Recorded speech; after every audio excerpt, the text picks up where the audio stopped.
Hi, and welcome back for day two. That's right, day two of our series called God's Mirror. Yesterday, we got into the topic of how God's Word is actually like a mirror.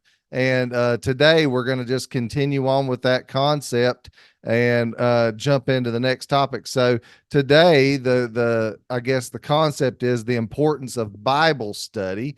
So if we're going to use God's Word, the Bible, as a mirror to help us reflect on who we are in Christ and who God is and his nature, we need to actually study it. And so 2 Timothy chapter 2, verse 15 was one that I remember from the Awana programs growing up, but this one kind of hits the nail on the head. And it says this, starting with verse 14, remind them of these things, charging them before the Lord not to strive about words to no profit, to the ruin of the hearers. So don't just have words that go nowhere, idle words.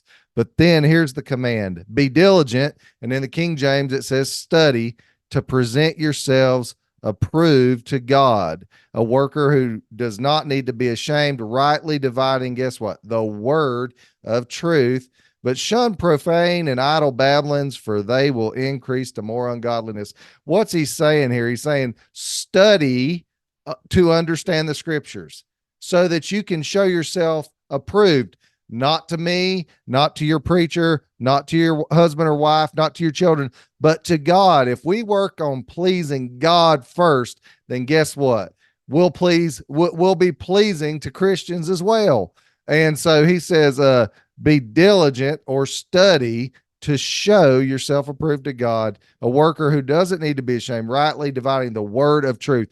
So part of the reason why you need to study and read your Bible, and if you don't do that every day, there's a million and one devotional programs to help you do that. But one of the reasons why you do it, so you can tell the difference between truth and lie. At church today, we talked a lot about the tricks of Satan and how his biggest plot against people is to lie. He lies to them and they believe it. So day one, God's words are a mirror. It reflects back to us his character.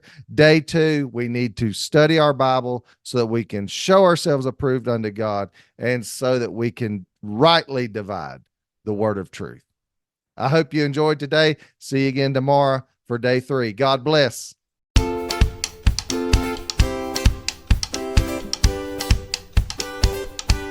Subscribe for more.